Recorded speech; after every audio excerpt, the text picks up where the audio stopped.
Good afternoon and welcome to the City Club of Eugene's November 1st, 2024 program, Building Silicon Shire, the Tech Economy of the Southern Willamette Valley.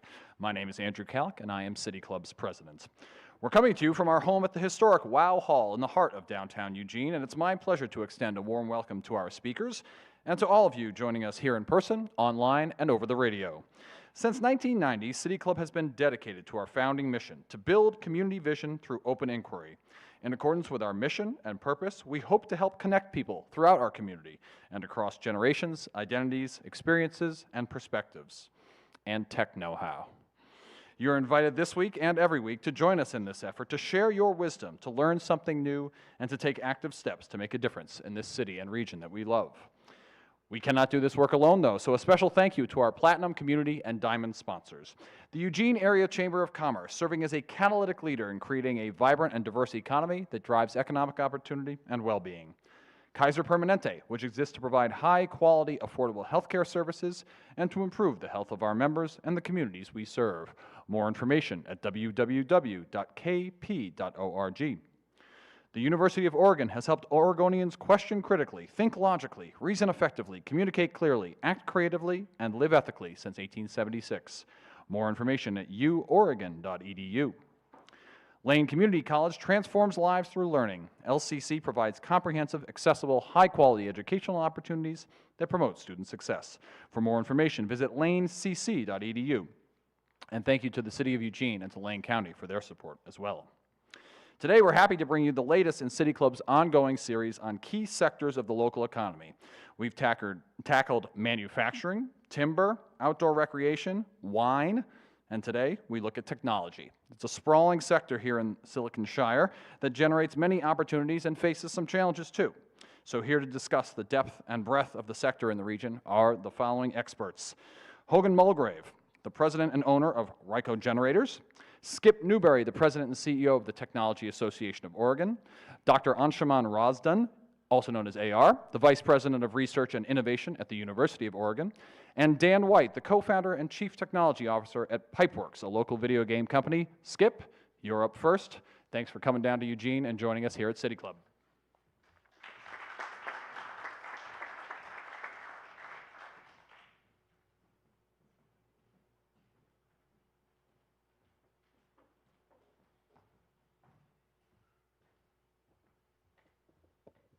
Good afternoon. I'm Skip Newberry, President and CEO of the Technology Association of Oregon, and I'm very pleased to be here. We're going to talk a little bit about some of what's going on around the state when it comes to the technology sector and our broader innovation economy, and I'll spend a little bit of time talking about some of what's going on here in the Southern Willamette Valley, and very exciting lineup here today of a number of innovators running companies here in the Southern Willamette Valley that'll talk in depth about their perspectives as well.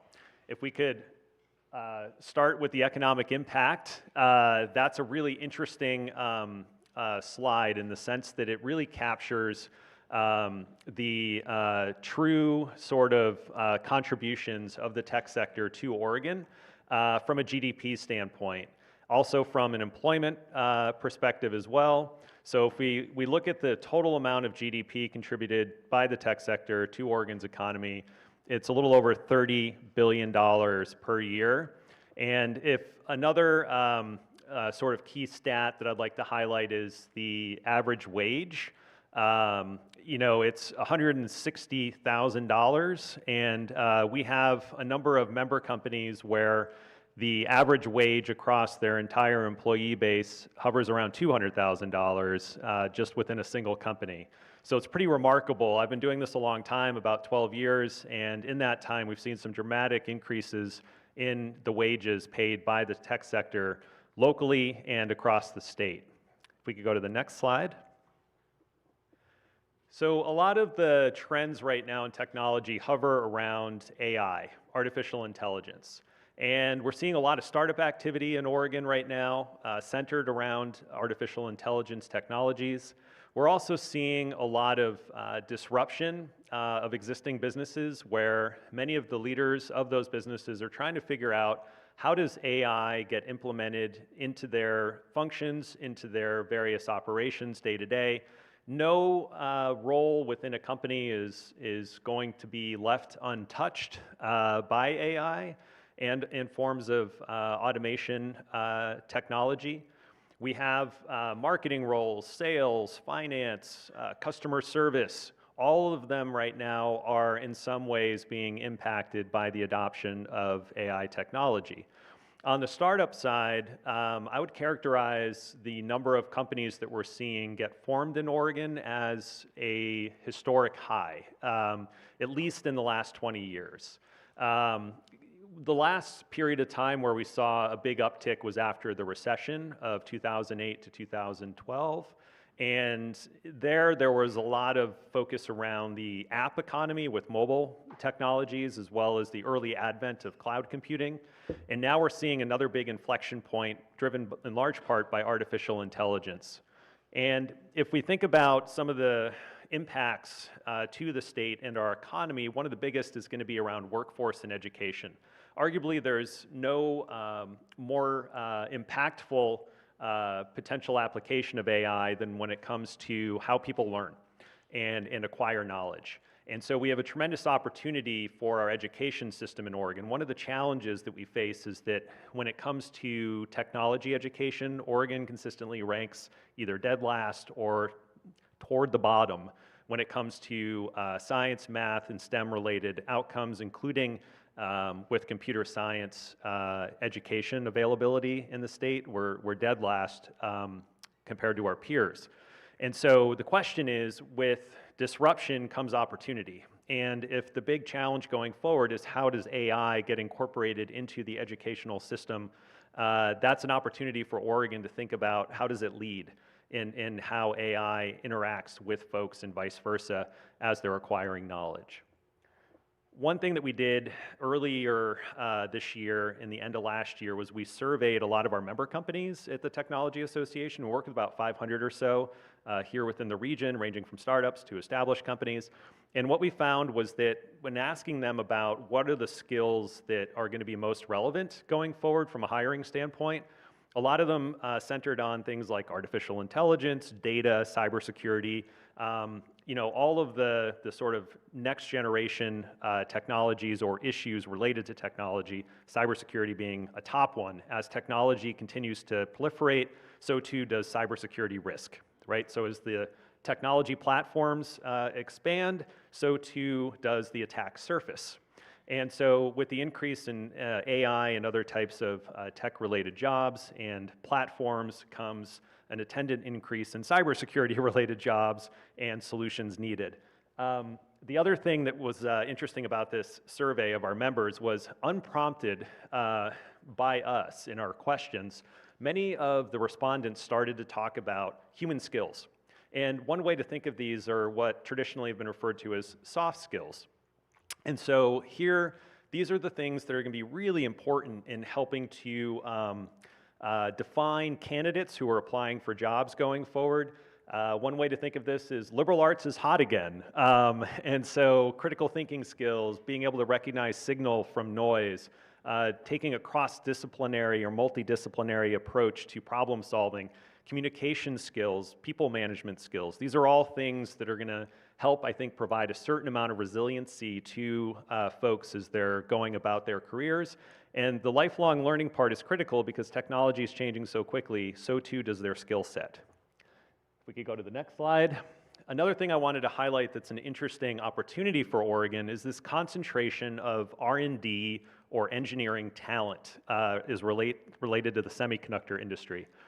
In end of last year, we did an analysis with one of the state's workforce economists looking at the semiconductor industry workforce here in the state. And we compared it to the 10 other states that have a high concentration of semiconductor workforce. And we broke it down into several categories. One is more of the sort of back office or support functions. Another is semiconductor production, kind of at scale in the factories. And then another is focused on R&D or engineering related activities.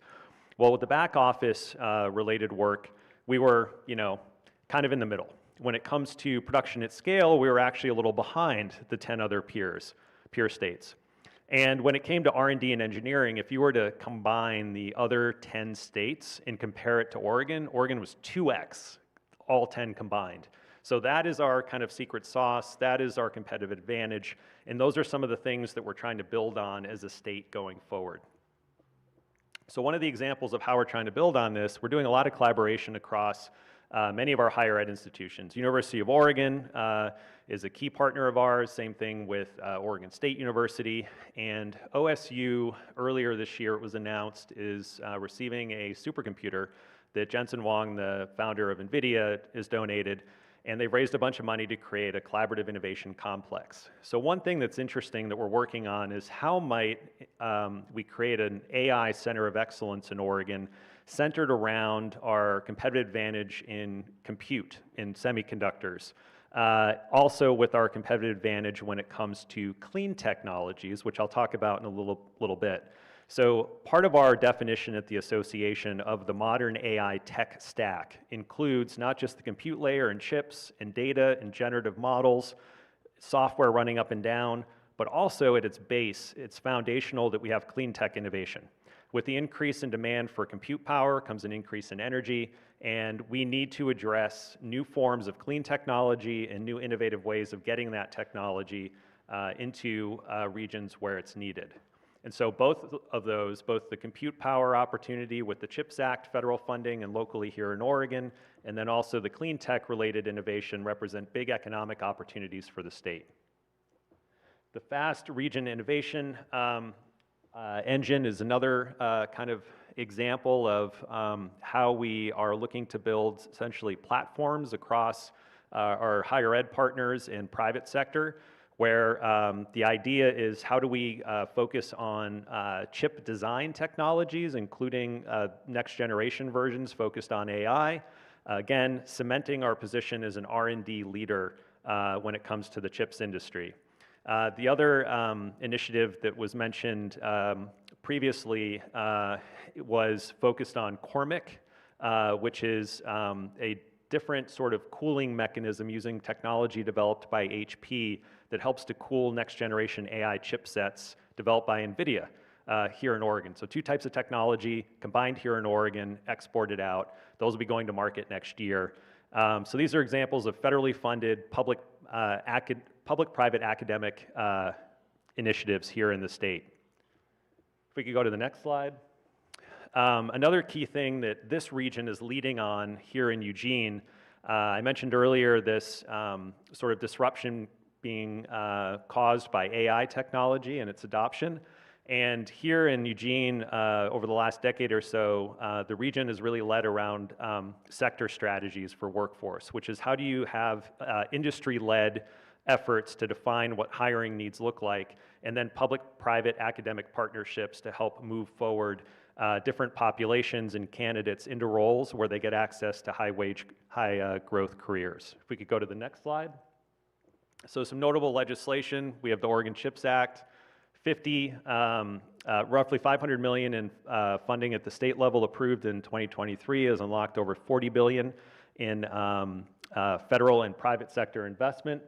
And then we also have a focus on replicating some of that with clean tech. There's over $400 billion in federal incentives through the IRA available, and we're trying in Oregon in the 2025 session to focus on what does an economic incentive package look like to improve the state in that regard.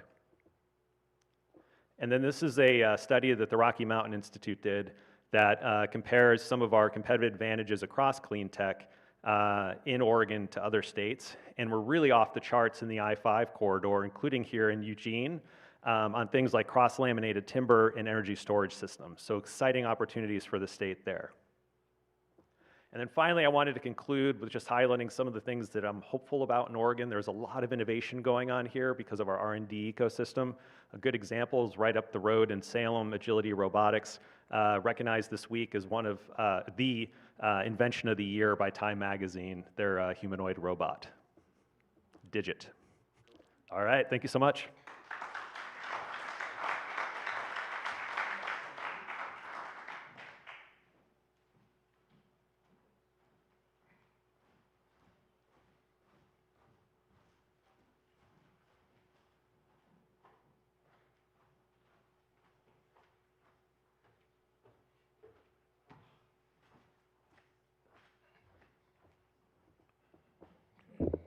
Good afternoon, everyone. My name is Hogan Mulgrave. I'm the owner and president of Ryco Generator right here in Eugene, Oregon. What we specialize in is reliable energy across all sectors. For instance, let me start with this. Yeah, thank you.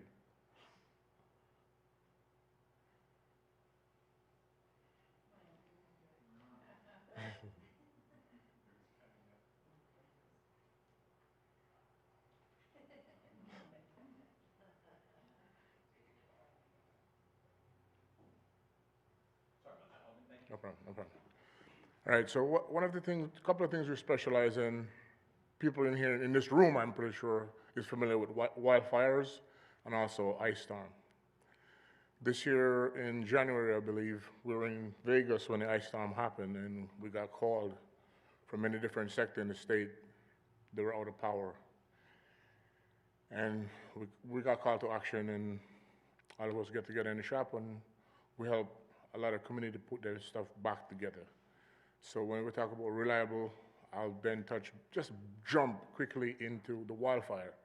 Every time you see a helicopter flying around in the state fighting wildfire, that power node, that generator is made right here in Eugene, Oregon. And so what we do a lot of R&D, like what Skip Schule said, research, engineering, and what we're looking forward to in the future is coming up with some new power nodes where we're going to be we actually have pilot program going on now in the Klamath side of Oregon, also in Northern California. We developed some DC generators. So what those are, they're for communication towers. So the ice storm happened, a lot of 911 service was out of power, and the people couldn't get the service that they need. We solve a lot of that right here in Eugene by developing what we consider a DC generator. It's not so, it's something that is on a higher level of engineering where many people in this room may not thought of, but is the saying that we've gone from going AC to an inverter to DC. We take that away and go straight to DC now. So therefore, energy side, the math is pretty much smooth transition. So therefore, when there's a storm anymore, there's a lot of things coming in my head, so bear with me. We do remote telemetry as well. That's something with AI and coming around with technology. So when someone realizes that there's a storm or you have a dispatcher in some place, they can see what that generator is doing in real time. That's something that's new to this sector. We have invented it right here in Eugene, in our company. So you could be on your cell phone and see what that generator is doing on a mountaintop, say 200 miles, 500 miles away, whatever. You can see the operation of everything the generator is giving you in real time. So therefore, you don't have to roll somebody out in the emergency to go see what the generator is doing. Because a lot of failure that happened in Oregon in the ice storm, they couldn't get human being from point A to point B because of what happened is it's not mobile, it's not safe to drive. So we solve some of that. We're still working on it. I'd love to talk to University of Oregon and also our Oregon States to see how we can think about it from this perspective, because we're doing it. We just want to calibrate with someone to say, how can we grow that in the state? Because in Oregon, in my opinion, in Lane County, in Eugene and stuff, in this area, a lot of people don't know who we are, what we do, but we're a vital part and outside of the state of Oregon. I'll say this. Every time you see a mobile hospital, every time there's a storm somewhere in the world, this little company here in Eugene, we may have I would say not me, I know we have generators somewhere there. For instance, if you see a mobile hospital, first responder vehicle, Homeland Security, any one of those units have a mobile unit, there's one of our generators in there. On the international market, this is where I take pride in. I wasn't born here, but I come here and this is where I make my home. I love Oregon. I love being in Eugene. I love working here. I love creating stuff here. So when I say this, it's going to go back to this side. On the international market, when we do ship a unit out, We collaborate with different businesses inside the state, in different states. What does that mean? In rural part of the world where there's no way of having reliable power, they depend on us to provide that voltage, that hertz, that current, whatever they need for that mobile spot to function. For instance, a doctor could go in an RV, in a mobile hospital, and do lots of work in a rural community as long as they have ability to drive in. Where we come in some part of the world, the power is so dirty to where they can't do operation on a human being or anything. We have developed the technology here in Eugene, in our company, to where we consider true sine wave inverters, true sine wave generators, meaning that the instrument that you're going to use to conduct the work has to be as clean as possible. So we developed the technology where our units and our power nodes is cleaner than the grid that they have in their community. So therefore, if they're going to do a critical surgery or something, they have to turn on one of our units to run until the surgery is completed. Because then we believe in reliability and sustainability, and we believe in safety. The culture of our companies around safety, and how do we make sure you can bring someone in a critical part of their life and bring them back out of it safely. Because of power insecurity and unstableness, we solve that in many different sectors, many different countries in the world. Which bring it back to our side in America. We also have collaborated with many different parts in the defense of this nation. We have a lot of power nodes, a lot of gensets up in the North Slope in Alaska, that in the wintertime it gets so cold to where normal fuel like diesel doesn't function there. We have developed an engine right here in Eugene that can run on a fuel that I can't discuss with you all because I don't know you all. Just the truth. But keep in mind, these units run 24 hours a day, 7 days a week, nonstop. So if you think about my little company, Ryco, we do tremendous work for mankind, for generation, for people on Earth, and also for nature. In the state of Oregon, we have a really good presence in the agriculture sector. In Eastern Oregon, we're known over there for reliability. For instance, beginning of this summer, I took my wife on a road trip. I said, let's go take a drive and see what it feels like to see our units in the field. We drove out to we started up in Washington, and we came all the way down in Eastern Washington and go all the way down to Oregon. She's from over there, by the way. She's from Cove. Anybody in here know where Cove, Oregon is? Okay, there's a lot of jokes, but anyhow, I'll leave that one be. So we went over, and one of the things that really blew my mind, we have a couple of units over there that have been running since 1983, and they're still running today. Over 100 and something thousand hours on each of these units. We calculated out to say if a car is driving 55 miles an hour, let's say our generator would be close to 5 million miles. That's on one motor. And the technologies move so far to where we're actually with what you'd consider clean energy, green energy. We're there. We have the hybrids. We have the proof for it. So right here in Eugene, and thank you all for having me here and speaking to you and introduce our company and what we do. And where we play a part in the tech side, we do a lot of cool innovation, R&D, troubleshooting, engineering stuff. All right? Thank you all.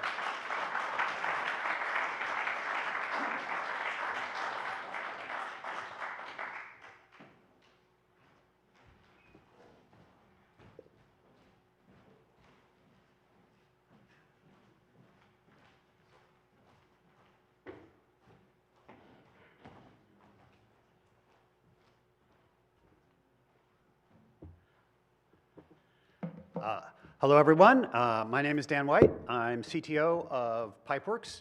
We are a computer games company located in Eugene. Our main office is at 133 West Broadway, so about a block and a half away from here. Very excited to be here. Over the years, I've been helped out a number of times by the local tech community, and so always happy to help out. You know, Skip asked me to come, very, very happy to come. Also, I grew up in Eugene. I'm a Eugene person. I remember coming to the Wow Hall when I was a teenager and taking my little brother to a Dead Kennedys concert, so things have changed a little bit. Pipeworks, we have about 200 employees, about half of them in the state of Oregon, and about a third in Eugene at this point. If you're not aware, there's a long history of games companies in Eugene, going all the way back to 1984. At the dawn of the sort of computer game business, 2 U of O graduates started a company called Dynamics, and that got Eugene in on the ground floor of games, sort of in the same way that William Boeing just happened to be making airplanes in Seattle in 1916, and we've got an aerospace industry in Seattle 100 years later. We have games companies in Eugene because we happened to luck out and get in on the ground floor. There are a couple of other smaller games companies in Eugene, a lot of people working remotely. I would guess there's probably 300 or so people working in the games business in Eugene right now in various forms. Like I said, I am a Eugene person. I moved to Eugene in 1972 when I was 5, went to South Eugene High, went away to college, grad school, moved back in the 90s, like a salmon returning to spawn or something. So traditionally, the problem in Eugene for the tech industry and for people who want to work in tech has been the lack of employment. The job opportunities have been really quite limited. And you know, that affects our economy, that affects people personally. All of my friends from high school are gone. They live in Seattle, they live in San Francisco, they're not here. And so how to deal with, as a community, how to deal with that has been an issue we've been fighting for a long time. But in the past couple of years, there's been a huge change. Thanks to the pandemic and the rise of remote work, it is now possible for people to live in Eugene and work remotely for the big tech companies in a way that was never possible before. So we have people living here, working for Google, Microsoft, whoever, companies in LA, San Francisco, whatever. And you know, in some sense, this is a huge benefit to our community, right? These are very high-paying jobs. These people contribute to the community, they pay taxes. It's a huge win. On the other hand, though, what we've seen is a dramatic increase in the cost of living in the past couple of years. So for, I don't know, 25 years or so, one of Eugene's durable advantages as a location was low cost of living, high quality of life, 50 minutes by plane from San Francisco. We are no longer a low-cost location, and I cannot imagine that we will ever be that again. So this kind of changes the calculus for tech companies going forward. So for our company, Pipeworks, it's been, all the remote work's been a mixed blessing. So we have seen a rise in what we call co-development, which is, you can think of it as sort of remote work on a corporate level. And through co-development, our business has boomed. We've doubled in size since the pandemic, and it has just been fantastic for us from a business standpoint. On the other hand, our attrition, which used to be extremely low, you know, single digits, and that was because if you wanted to get another job, you had to almost certainly leave the community, and people love Eugene and didn't want to leave. Well, now we see our experienced employees can leave our company, work for another company, which might be in a different location, and they don't have to move. And as a result, our attrition has gone way up. We're seeing our senior employees regularly leaving for massive salary increases that we're just not competitive with. So, you know, for employees and the community, that's great. For our company, I don't know how sustainable that is. So looking forward, for us as a community, I think there's sort of a question of where this goes. On the one hand, the fact that we are in a world where location matters less, that might be really good. This may enable startups and new companies to form in our community in ways that they never could before. I think Skip said we've seen a massive increase in the number of companies being formed. But you can imagine another future where we become kind of a Marin North, or a place like Ballard, where we have lots of people working in the tech industry, earning excellent salaries, but they're all working for companies that are not here. And there's pluses and minuses of that, but this is what's on my mind. I don't know that there's much that we can do about it. We will see how it turns out. Pipeworks, we've survived through multiple extinction level events in the games industry, so we are resilient and agile, and I'm sure we will figure it out. It will be interesting to see. So that's where I'm at. All right, thanks.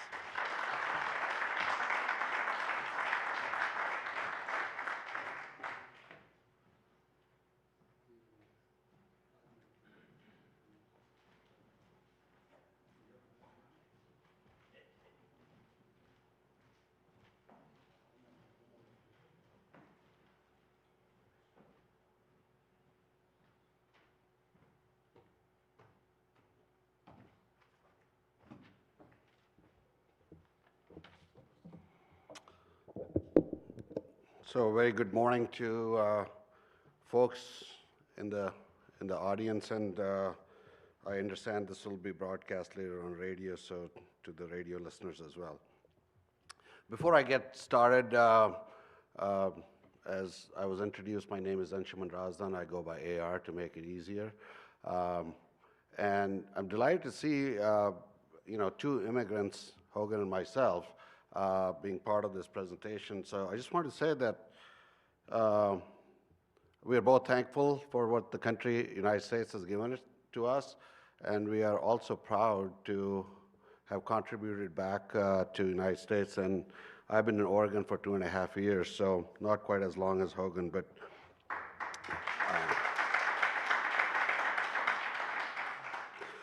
okay, so there is sort of good news, bad news. I don't have slides. That's the good news. The bad news is I'm also a professor of computer science, and professors can talk infinitely long. So I'm counting on Andrew to give me a signal when my time's almost up.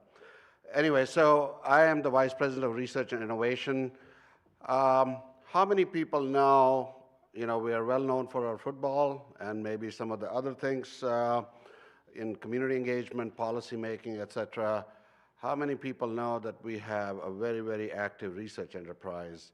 Raise your hands if, well, that's very good, thank you. Let me share further with you. This year we did $170 million in our research expenditures.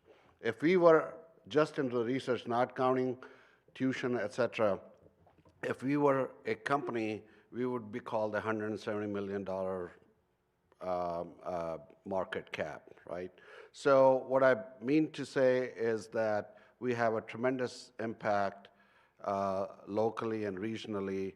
We bring about $100 million in research funding from federal funds. So we are bringing our federal taxes back in a way, if you can think about it, and pouring it back into the local economy.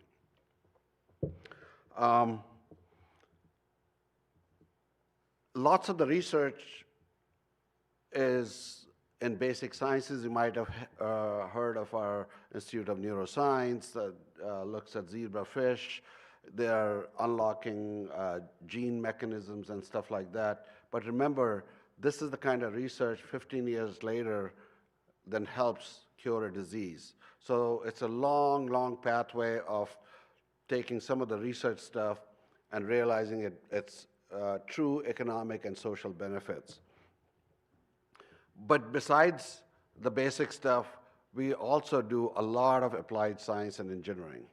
Our College of Education, believe it or not, is the highest licensing generator for University of Oregon. Many faculty have developed screening instruments. They are software.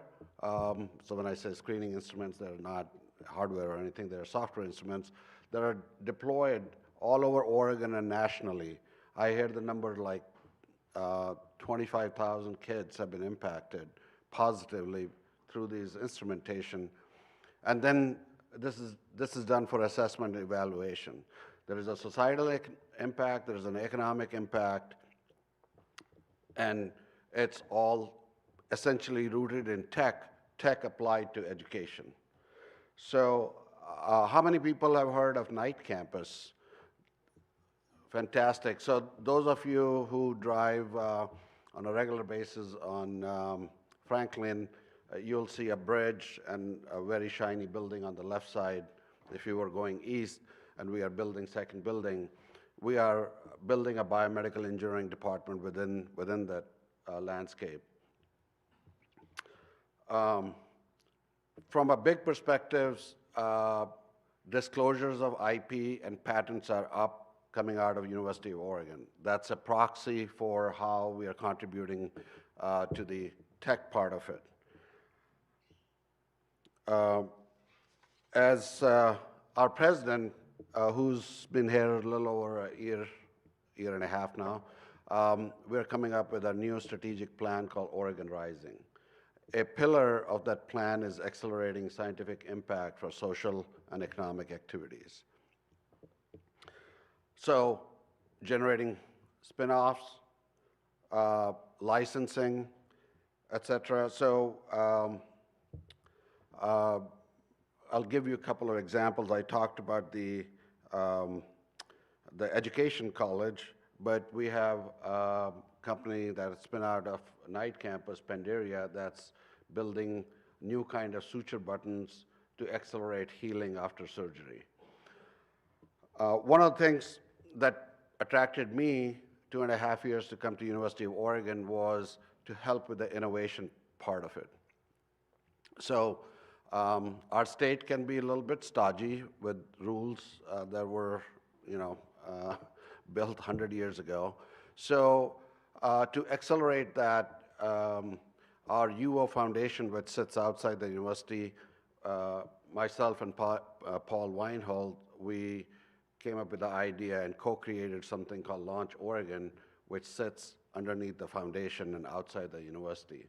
Launch Oregon is our startup venture fund. We have $3 million committed from the foundation as initial part of money. Because as you realize, no technology really can survive and be successful commercially if it doesn't get a nice TLC, a culture around it that enables it to grow, and part of that culture is money. And to be very frank, we have the Bay Area, we have Seattle, planes fly over Eugene and Oregon, and what we need is more venture funding, bigger venture funding in the state to support the growth of those things, including AI, as Skip mentioned. Everything from semiconductor to AI, it starts with really cool material science research to chips, to middleware, to basic software, to application. It's a stack. And I think we can be really good at throughout the stack, collectively speaking. Some things University of Oregon does well, some things Oregon State does better. So we can all work together to make that happen. Our business school runs Oregon Innovation Challenge, which is to give students an opportunity to do startup companies. And they give, thanks to our donors, $10,000 to the selected students to further their idea.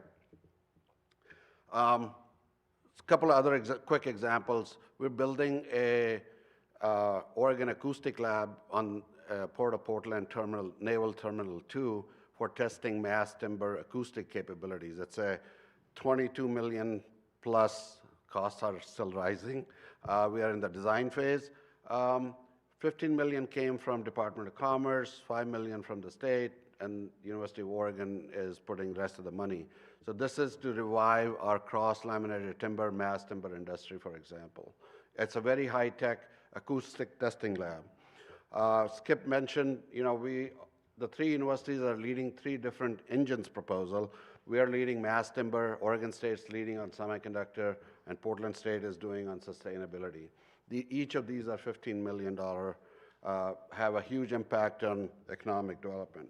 And I'll finish on one thing.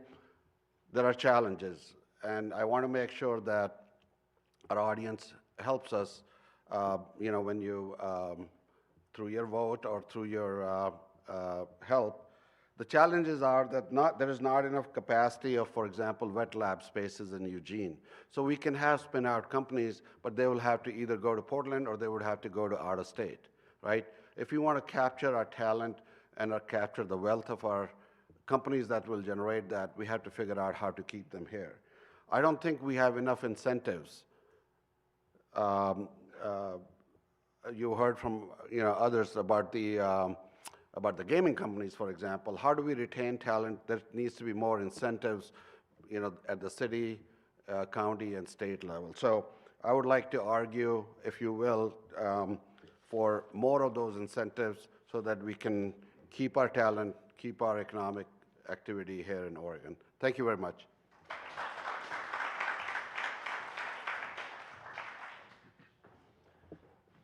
Thank you all so much. We'll begin question and answer in just a moment, but first I'd like to thank the business and in-kind sponsors whose support helps to make City Club possible. Thank you to our gold sponsors, the Network Charter School, Hudson Dental, Luvis Cobb, and the Lane Transit District.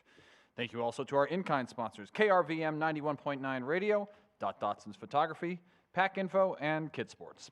Also a special thank you to our award-winning public radio station, KLCC FM 89.7, for airing City Club programs Monday nights at 7 p.m. For those listening at home or in the car right now, your household is one of several thousand tuning into City Club on KLCC, and we love that you're here.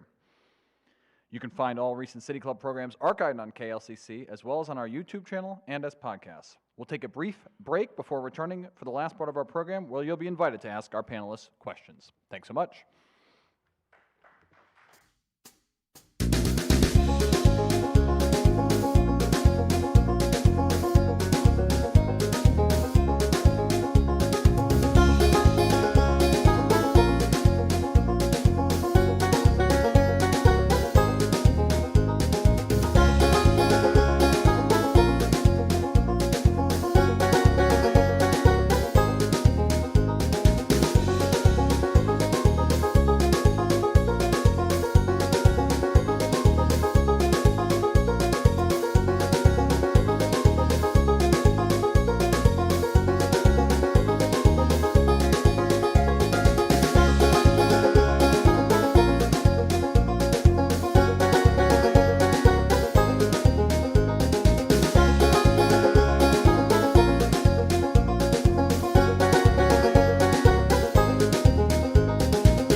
Welcome back to the City Club of Eugene's forum on the tech economy. First question goes to City Club board member Kelly Johnson. Kelly. Thank you. Thank you all for being here. Here locally in Eugene, sort of pre-pandemic, the tech sector seemed really booming. There was a lot of promotion around it. It seemed really visible. And in post-pandemic, I just maybe don't hear as much about it. And so I'm wondering if you could talk a little bit of perception versus reality. Has the tech sector kind of shrunk here locally, or if you could just talk a little bit about that? Yeah, is this on? Yep, okay, perfect. Thank you for the question. So in terms of the tech sector locally and the level of vibrancy pre-pandemic versus where we are now, yes, there has definitely been kind of a natural ebb and flow. Some companies got acquired both right before the pandemic started and during. And while there's been an uptick in startup activity since, there hasn't necessarily been a lot of growth stage companies that are new emerging. So we have a lot of established companies that continue to do well, and then there's sort of a whole new crop of early stage companies that are starting to get going. This is also something we're seeing elsewhere around the state, in places like Portland and over in Central Oregon and Bend as well. So it's not unique to this area. I think another thing that is noteworthy is the trend of hybrid and fully remote work. It took hold in the tech sector really strongly during the pandemic, and I think a lot of downtowns have suffered from that. But the other issue is that there isn't this center of gravity that's concentrated in one geographic location where you can see and point to a number of companies with people there 5 days a week and say, oh wow, it's really vibrant and there's events going on. So it's far more distributed and decentralized. And I think Dan made a great point earlier about some of what they're seeing with their company. Hiring is now everywhere. It's national, it's global. And that has impacts on sort of the perception of vibrancy for individual companies and for communities. Yeah, I can respond to that a little bit. I think the tech industry is going, if anything, stronger than it was pre-pandemic. It's just that you're not seeing it. For example, we have a very nice office at 133 West Broadway. Tencent paid millions of dollars to renovate it, and it's mostly empty. Most of our people are working remotely or from home, and we have a business that's very amenable to that. But we've seen even employees who were in Eugene have left Eugene and moved to other parts of the state, in part because of housing costs. So I think the tech industry is here. It's just not concentrated. And another thing that has changed is pre-pandemic, the tech industry, we felt that we needed to be advertising Eugene and advocating for companies to move here as a way to improve the tech industry. And I think there's a feeling that's no longer necessary, that we're seeing growth through remote work and not so much by companies moving here. So I definitely understand why you might think that and why that perception might be there. But from what I can tell, the tech industry is still going very strong in Eugene.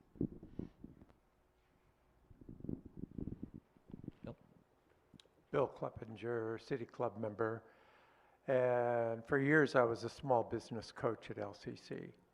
This must be a tough business to be in. You've got a restaurant, you know what you're doing, it's pretty much the same. But things are changing so rapidly. I mean, Intel is an example. Maybe they didn't keep up with stuff. How do you see what's coming down the pike? How do you adjust to it? And how do you know if it's viable to get into even? Well, maybe I can comment on it a little bit from a university perspective, because I think we bear the burden a little bit to support and generate the next generation workforce. So the way we do that in trying to keep pace with it is to have industry interaction with our different academic programs, so that we are getting advice from our industry partners as to what is coming. Skip alluded to AI. As a computer scientist, I can say there is as much, if not more, myth and misinformation about AI as it is about the substance of AI. Yes, it is working on robots that may make you a drink, but it's not ready to solve all the problems. So we have to be very deliberate about it in really understanding, what changing technology can and cannot do, and prepare our next generation of students. More internships, externships, participation of industry. It's something that takes two to clap, so it's not just one side that we can do better education. But we are also engines of startups, creating new companies, and their survival depends on being cutting edge, bleeding edge, and so that's where we have to be.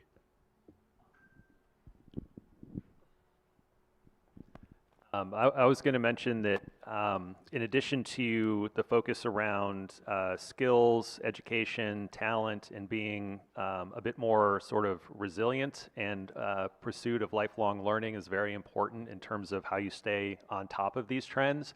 It's almost impossible to stay on top of all of them, and things are moving so quickly right now that it's a challenge even for people who are living it day in and day out in the tech sector. By way of example, I had a conversation with someone who's responsible for AI strategy and development at one of the major tech companies, and we were on a call and someone asked, well, what's the latest in AI? And we looked at each other virtually and laughed, and last week the big issue was agentic AI, or essentially agents, propagating more agents and directing one another to complete tasks, each one a separate AI, right? So, and that was just a few weeks ago that kind of burst onto the scene. 6 months ago, it was just sort of early versions, and so that gives you an indication of just how quickly everything is moving in the tech sector right now. And I think that ultimately, couple things to note. One is that adoption usually happens a lot more slowly than tech companies and others would like, and that's because it comes down to people, systems, and processes. And we're going to have those well into the future. And all of those are essentially hedges against rapid adoption. People don't like change. They're going to push back and be resistant in some cases. Systems are not set up in some ways to actually adopt new technology. And I also think that as we look at where AI is today versus where it was 2 years ago, especially generative AI, people thought we'd be much farther along, and we're not because of the systems, people, and processes. Companies that are taking a thoughtful approach in how they adopt generative AI through systems, process, and people re-engineering and training are the ones that are going to have better outcomes. And so I think that should give folks a measure of essentially a deep breath is allowed. And so thinking through some of those issues are important in the context of how a tool like technology is implemented. And as far as that goes, from my side, from the manufacturing side, we see that the economy before COVID and after COVID is two different worlds for businesses. We up here speaking about talent drain from Eugene and from Oregon going across, people are working remotely. But something that got lost in the conversation as well is calibrating with your team in a work environment is very important. So it doesn't matter what remote work you're doing or how you're doing, a human being, we like to connect with each other. So from an engineering perspective, you can have engineering all over the world. You can source stuff from India, from whichever. But what happened is you have to have someone who have that. It's a break. We are learning as business owners and leaders to saying, how do we manage this now? Because there's still a lot of anxiety with tech sector from employees, from COVID. COVID is still kind of have some anxiety on people in the workplace. So it's how do we use, the human being to bring it back to where we all can function, because I think we have so much ball in the air and we all kind of figuring out what's going on. And so what I always said to my team, we have to have a wide view with a narrow focus. What I mean like that, we have to see what's going on globally, but focus on our work in a stream way. So for us, speaking with you all today, it's the same from the tech side, there's a lot of things going on, but we're working on it. We're trying to dive into the detail to move it forward. Great, thank you. Marty. I'm Martha Ravitz, longtime City Club member, And it was fascinating to learn from you how from the center here in Eugene, there are waves and ramifications going globally and internationally. And I especially wanted to ask Mr. Mulgrave of RICO generators, but perhaps the others of you also, who pays for your generators? It sounds like there's so much humanitarian good that comes from these mobile units for fighting fires or for mobile hospitals. But who provides the funding for those on an international scale? Thank you for your question. That's a very good question. We partner with a lot of NGOs, and we do a lot of B2B, and we don't do a lot of B2C as much. We're working to get to B2C. We do a lot of B2G as well. So we go directly to the government, to different groups. For instance, there's a group here in Eugene, I don't want to name them because I didn't get their permission, but they have a wide view on the world stage when it comes to disaster. And what this company do, they do remote hospitals, and we build a power node for those hospitals. That's different from mobile. For ours, we do where in many countries in the Middle East and in Africa and different places like that, when they come to us, they're looking for the most reliable power source they can get on Earth. Keep in mind though, we're not the cheapest one either, because that engineering comes with a cost.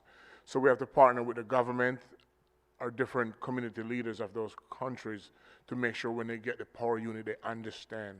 And one of the things that we do, that I'm glad we do it this way, we actually make, once you get a unit in your country, we'll actually write the service manual for that country native language. So that way you don't have to, if you're not comfortable with English, we'll make it to where your tech can service the unit in their language. And you go into different remote village. I've lived a blessed life, I would say. I've been all over the world in a lot of different ways. And I'm from the Caribbean, so I know what power instability feels like. So for me, it's my life work I'm doing in this side, and this is what I can provide. So without having a reliable power, you wouldn't have a reliable tech sector. For instance, there might be some anxiety in America and stuff like that. I would say we lead the world in the tech side, and this is what I would say. We're going to continue to lead it. And the reason why I say this, because we have lots of strong engineering pool, and above all of that, some of the developing world is still is coming online now with their own tech sector, with the gig economy, or however you want to say it, is only getting, we put it this way, we're creating a wealth on a global scale from America. That's a big thing to say, honestly. If you think about the amount of country America have lifted up out of poverty just by having the tech sector, because you don't have to have infrastructure, you just need basic STEM, would you say? Yeah. I'd like to comment on who pays for it. So as I explained, we bring $100 million worth of federal funds. If you know that we have something called Shake Alert, so every time there's earthquake, University of Oregon's Shake Alert system, we have cameras now all over Oregon for wildfires detection, early detection. That's paid for by federal, state funding, donors, foundations who want to do public good. So it's a wide variety of sources we all go to, especially when there is a humanitarian or large public good that's involved with it. Also, I would say that I was remiss in saying, go Ducks. I don't want to go back to campus to find out I have a pay cut. So.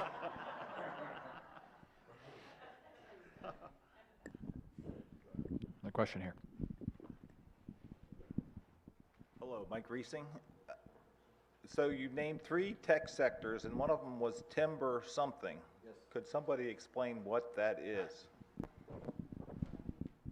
So as a relatively new Oregonian, I may not be 100% complete here or correct here, but timber was a thriving industry up to the 80s, I believe, in Oregon. And then it fell on hard times. Although there has been such a huge amount of innovation in this area. So lately there has been a revival of cross-laminated timber. Cross-laminated timber is built from small bore trees, like 5-inch or less thick, that, we have wildfires, these trees get cut before or after, and usually they become sawdust or go to waste. So cross-laminated timber is you take timber pieces and cross-laminate them with wood, with glue, with screws, whatever. Turns out this cross-laminated timber, or CLT, sometimes you'll hear the acronym, is tougher than steel. And one of the things we are trying to look at it is whether the cost can be reduced for building low-income housing. If any of you has been to the Portland airport lately, their whole terminal roof is built out of this timber product. So it's fantastic, and if we are able to contain the cost, it's not plywood. It has its own thing because of the cross-lamination, but it can be really useful in creating low-income housing. A lot of people, we mentioned how housing costs keep Eugene from difficulty of attracting talent. I mean, that could be a solution for that. So hopefully that answers your question. And if you want to learn more, you can check out City Club's recent program on the timber economy. You can learn all about cross-laminated timber. It's actually a great intersection between technology and timber, two of our great strengths. Please join me in thanking our panel. This has been our November 1st, 2024 conversation at the City Club of Eugene about the region's tech economy. We are off next Friday, November 8th, in honor of Veterans Day, so a hearty and patriotic thank you to all who served and sacrificed for our great country. Want to know a quick and profound way to thank a veteran? Tuesday is Election Day. You've heard the arguments, including here at City Club. You've heard from the candidates. Get out there and vote. Thank you for joining us. Have a great weekend.